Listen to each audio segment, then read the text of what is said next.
안녕하세요, 설한혜입니다. 오늘은 제 바이크인 플레타 LS1에 대해서 소개해 드리려고 합니다. 바로 제 옆에 있는 이 바이크가 플레타 LS1이라는 바이크인데요, 작년이죠, 20년 말에 첫 출시되었고 올 4월에 막 보급되어서 그런지 유튜브에 플레타를 쳐보게 되면은 협찬받아 만들어진 영상이나 시승식 때 잠깐 시승해본 영상밖에 안 나오더라고요. 그래서 제가 직접 돈 주고 사서 실사용자 입장에서 어떤 느낌이 들었는지 전해주고 싶어서 이번 영상을 찍게 되었습니다. 일단 소개에 앞서 저는 바이크에 대해 전혀 전문 지식이 없는 굉장한 발인이라는 점 말씀드리겠습니다. 바이크에 대해서 1도 모르는 입문자와 거의 동급인 수준이라서 설명 중간중간 미흡한 점 있으면 감안해 주시고 시청해 주셨으면 감사하겠습니다. 오늘 영상의 순서를 말씀드리면 플레타를 간단히 소개시켜 드리고요, 이제 외관을 살펴본 후 장점을 간단히 소개시켜 드리고 이제 단점을 좀 자세히 파헤쳐 보려고 합니다. 일단 플레타를 간단히 소개시켜 드리겠습니다.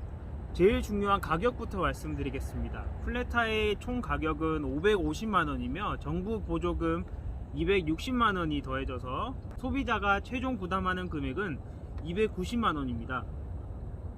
구매 방법은 플레타 홈페이지에서 직접 예약하는 방법이 있고요, 그 다음에 인터파크, 티몬, 살구잼 등 다양한 채널로 판매 중에 있으니 확인하시기 바랍니다. 플레타 홈페이지에는 플레타를 100km의 최고속과 한 번의 충전으로 최대 100km 주행 가능한 전기 스쿠터라고 홍보하고 있습니다. 환경부 홈페이지 기준으로 최고속은 98km, 완충시 주행거리는 기온에 따라 83.5에서 108km 정도 주행하다고 나와 있습니다. 이는 국내에 판매 중인 전기 스쿠터 중 가장 빠른 속도와 가장 긴 주행거리를 가짐으로써 제가 고민 없이 다른 모델을 쳐다보지도 않고 플레타를 고를 수 있는 계기가 되었습니다. 어느 정도 타보니까 최고속이랑 주행거리가 환경부에 기재된 만큼 이렇게 잘 나오는 것 같습니다. 속도나 가속력도 전에 타던 125cc 바이크만큼 나오는 것 같아요. 이제 외관을 훑어볼까요? 바디는 이제 무광 블랙으로 한 가지 색상밖에 출시되지 않았습니다. 하지만 휠은 블랙과 레드로 두 가지가 있는데요, 레드 휠 같은 경우에는 현재로서는 재고가 없어서 이제 구하기가 힘들다고 합니다. 디자인은 전기 스쿠터 같지 않게 스포티하게 잘 빠졌습니다. 참고로 외관은 야마하의 포스 155라는 기종의 차대를 그대로 받아와 제작했다고 합니다. 그래서 내연기관과 디자인 차이가 별로 나지 않고요, 주행 밸런스도 어느 정도 잘 갖출 수 있었던 것 같습니다. 그런데 포스와 같은 차대를 써서 포스의 부품과 호환될 거라는 생각에 많은 분들이 포스에 맞는 튜닝 부품, 예를 들어서 브레이크 레버라든지 그립 같은 걸 많이 직구를 하셨는데, 포스 차대를 그대로 갖고 온 게 아니라 조금 변형을 시켰는지 의외로 호환이 되지 않는 부품이 있다고 합니다. 이 점은 단톡방이나 카페를 통해 확인 후에 구매를 하셨으면 좋겠습니다. 이제 시동을 걸어 보겠습니다. 이렇게 키를 꽂고 키 ON을 하면 계기판에 P가 표시되면서 P 모드가 되고요, 그 상태에서 브레이크를 한번 잡았다가 풀어주면 P 모드가 풀리면서 작동을 하게 됩니다. 참고로 지금 사이드 스탠드가 내려져 있는데요, 사이드 스탠드를 내리면 P 모드가 풀리진 않습니다. 키를 반대로 돌리면 시트가 열리고요, 이제 키를 안쪽으로 누른 채 반대로 돌리면 핸들락이 걸립니다. 옆쪽에 빨간색 버튼을 누르면 셔터락이 잠기고요, 키 뒤쪽으로 다시 셔터락을 풀 수 있습니다. 좌측 핸들에는 라이트 버튼이 있고요, 위쪽을 누르게 되면 상향등이 켜지고 밑으로 이렇게 꾹 누르면 패스 버튼이 작동이 됩니다. 깜빡이가 왼쪽, 오른쪽 넣을 수 있고 눌러서 리턴을 하는 방식입니다. 전자혼, 클락션도 버튼이 있고요, 소리가 꽤 큽니다. 다음은 우측 핸들입니다. 우측 핸들에는 비상등이 버튼이 있고요, 다시 되돌리면 꺼지는 방식입니다. 밑에는 R 버튼이라고 후진 기능을 작동하는 버튼이 있는데요, 후진은 계속 누르고 있으면 3초 뒤에 작동을 하고 다시 떼면 후진 기능이 멈추는 방식을 갖고 있습니다. 그리고 후진은 속도 조절을 할 수가 없고요, 계속 저속으로만 움직일 수 있습니다. 이제 시트를 열어보게 되면 밑에 어느 정도 수납 공간이 있고요, 풀페이스는 아쉽게도 들어가지가 않습니다. 이렇게 닫히지가 않아요. Nope. 풀페이스를 갖고 다니시려면 탁파픽스를 하는 걸 추천드립니다. 지금 딱 충전기가 들어갈 정도의 공간이 나옵니다. 충전기 가방이고요. 수납 공간에 충전기를 넣어 다닌다면은 따로 수납 공간은 없는 걸로 생각하셔야 됩니다. 충전기를 꺼낸 김에 설명을 드리자면, 이렇게 충전기 가방을 함께 드립니다. 충전기가 들어있고요, 이렇게 생겼습니다. 무게가 꽤 나갑니다. 충전 중에 팬이 돌아가는 소음이 꽤 크고요, 여기서 램프가 있는데 완충되면 팬이 꺼지고 초록불이 켜짐과 동시에 자동으로 전력이 차단됩니다. 충전 중에는 팬이 돌아가는 소음과 함께 빨간 등이 여기에 존등되고요,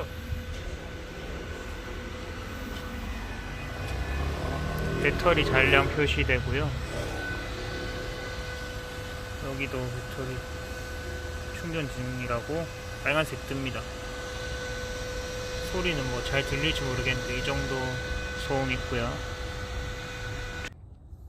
이어서 수납 공간 앞쪽에는 배터리가 위치하고 있고요, 그 옆을 열어보면 이렇게 차단기가 있습니다.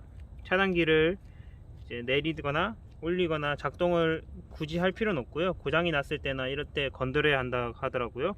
쇼트 발생 시에 전류를 차단해주는 역할을 하겠네요. 그리고 반대쪽에는 USB 포트가 있습니다. USB 포트는 펌업용 포트이므로 충전 중으로 사용하시면 절대로 안됩니다. 당연히 충전이 되지도 않습니다.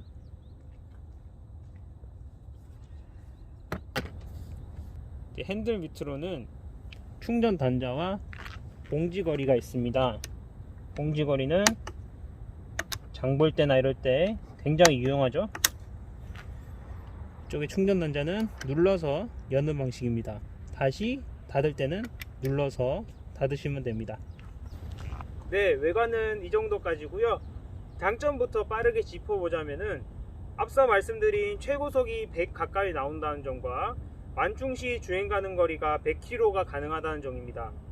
다른 전기 바이크에 비해 월등한 수치이죠. 보통의 전기 바이크는 배터리 잔량이 어느 정도 떨어지면 최고속과 최대 출력이 줄어드는 현상이 발생하는데요. 그런데 플레타는 그런 점을 기술적으로 제어를 해서 1%의 배터리 잔량에서도 최고속과 출력을 유지할 수 있도록 설계되었다고 합니다. 이 점은 제가 1% 남을 정도로 주행해보진 않았지만 많은 플레타 유저들의 후기를 보면 거짓이 아님을 확인할 수 있습니다. 또 대부분의 전기 스쿠터들이 배터리 잔량 관리를 위해서 속도를 제어하는 속도 모드가 있는데요. 그런데 주행을 할 때마다 모드를 바꾸고 하는 게 은근히 귀찮거든요. 플레타는 속도 모드 같은 게 없고 스로틀만 당겨서 바로 최고속을 낼 수가 있습니다. 이 점은 아주 편한 것 같습니다. 브레이크 디스크를 보시면은 ABS가 적용되어 있는 것을 확인하실 수 있습니다. 이 점은 내연기관의 바이크에서도 ABS가 적용되지 않는 모델이 많은데, 전기 바이크임에도 불구하고 안전성을 위해서 ABS가 앞바퀴, 뒷바퀴 모두 적용되었다는 점이 아주 큰 장점입니다. 또 전기 바이크의 장점을 모두 가지고 있겠죠. 보험료가 저렴하다는 점, 그리고 내연기관 차에는 없는 후진 기능도 있고요, 소음 매연도 전혀 없고 유지비가 매우 저렴하다는 정도가 있겠습니다. 이 외의 장점들은 다른 영상에서 더 자세히 볼 수가 있어서 장점은 여기까지 하고, 이제 제가 타보면서 느낀 단점들을 세세하게 말씀드리겠습니다. 단점은 말하기가 참 조심스러운데요, 앞에서 말씀드렸듯이 저는 바이크를 잘 모르는 발인이라는 점을 감안하셔서 들어주셨으면 합니다. 일단은 부품 하나하나가 약간 조잡한 느낌이 듭니다. 브레이크 레버도 순정임에도 불구하고 많은 유격이 발생하고요, 그다음에 사이드 미러도 굉장히 저렴한 제품임을 한눈에 알 수 있습니다. 시인성도 많이 좋진 않더라고요. 550만원짜리 바이크 치고는 이런 저렴한 파츠를 썼다는 게 많이 아쉬운 부분입니다. 능력이 있으신 분들은 기체를 받으시자마자 이런 파츠들을 직구해서 교환을 하더라고요. 그리고 만듦새를 보면 자세히 보시면 약간 완성도가 떨어지는 느낌도 듭니다. 카울 자체도 뒤틀린 부분도 보이고요. 카울의 단차가 조금씩 안 맞는 부분도 많습니다. 이쪽 이음새를 만져봐도 약간의 유격이 있는 걸 볼 수 있습니다. 특히 어떤 분은 나사가 덜 조인 채 왔다든지 심한 경우는 키박스가 통째로 뽑히는 경우도 있다고 합니다. 이 경우는 차체를 받으실 때 꼼꼼히 검수하셔서 제작사 측에 정당히 교환이나 AS를 받으셔서 이러한 일을 예방하시는 걸 추천드립니다. 그렇다고 AS를 받을 수 있는 대리점이 많이 계약되어 있냐? 그건 또 아닙니다. 아직 대리점이 많이 계약되어 있지 않다는 점은 수리할 일이 발생 시 많은 불편함을 초래할 것으로 예상됩니다.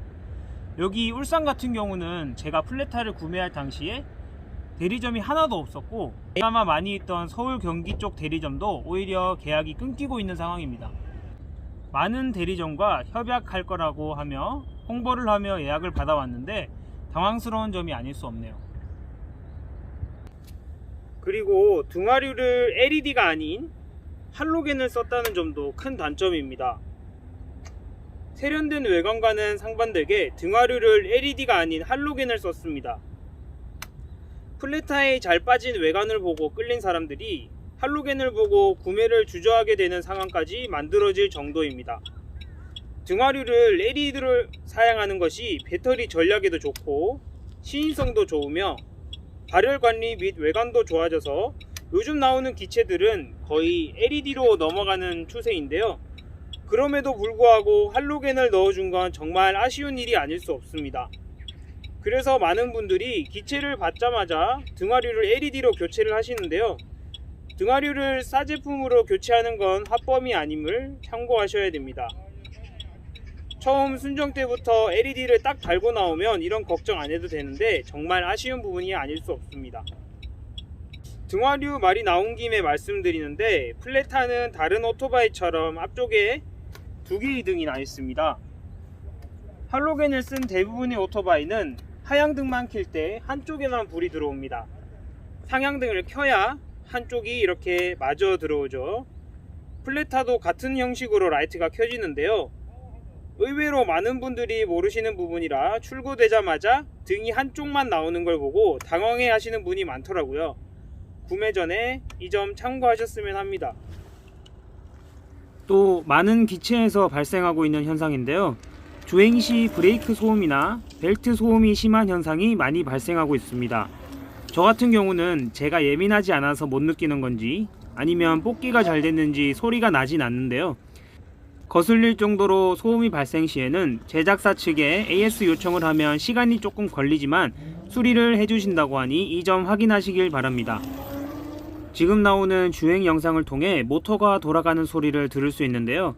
내연기관 오토바이와 비교하면 확실히 소음이 작지만 생각보다 소음이 있어서 거슬릴 수도 있겠습니다. 특히 브레이크를 잡을 때 특이한 소리가 나는데요. 디스크에 타공된 구멍 때문에 나는 소리라고 하네요. 이게 시트를 열고 수납칸 앞쪽으로는 배터리가 있습니다. 탈착기 가능한 배터리인데요.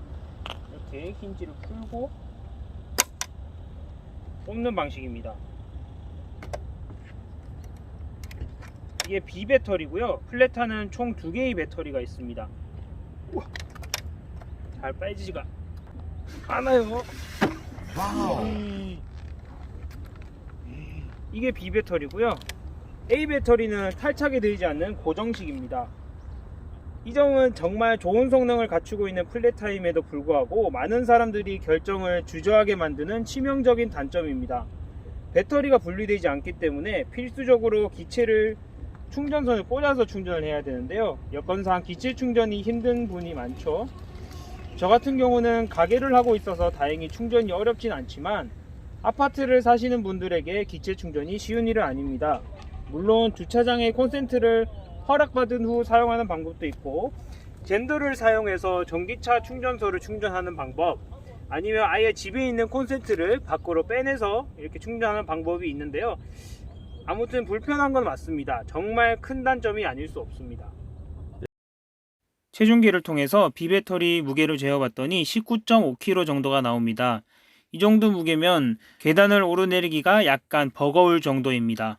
물론 비배터리를 따로 분리해서 충전 가능하고요. 이제 비배터리를 분리한 채 안쪽을 보면 빈 공간이 나오고요. 충전 단자 있고 안쪽으로 고정 형식인 A배터리가 보입니다. B배터리를 분리한 채 A배터리로만으로도 운행이 가능합니다. 그리고 배터리 사용 방식은 B배터리부터 사용하고 B배터리가 일정 온도 이상 올라가거나 20% 이하가 되면 자동으로 A배터리를 사용하게 되는 방식입니다. 마지막 단점으로는 출고일자가 뒤죽박죽이라는 겁니다. 물론 보조금 선정 기준이 지역마다 달라서 이런 현상이 발생하게 된 것 같아요. 저 같은 경우는 운이 좋아서 3월 초쯤에 예약을 해서 4월 1일에 수령, 약 한 달 내에 수령이 가능했는데요. 작년 7월부터 예약했는데 아직도 못 받으신 분이 있다고 하더라고요. 제작사 측에는 재고 관리가 좀 되지 않아서 출고가 늦어진다고 사과 공지도 띄웠는데요. 먼저 예약하신 분이 먼저 수령하지 않았다는 점과 이렇게 예약받을 당시에 빠르게 출고 가능하다고 홍보를 했음에도 이렇게 출고가 늦어지고 있다는 점이 아쉬운 부분입니다. 오늘 영상은 여기까지입니다. 어떻게 도움이 되셨는지는 모르겠지만은 끝까지 봐주셔서 너무 감사합니다. 다음에 더 유익한 정보를 가지고 다시 찾아뵙겠습니다. 혹시 궁금하신 점 있으시면은 댓글에 주시면 저희가 답변을 해드리겠습니다. 그리고 플레타 오픈 채팅방과 카페에 전문가들이 상비에 있으니 방문해서 궁금하신 점은 여쭤보시면 좋을 것 같습니다. 그럼 안전 라이딩 하세요.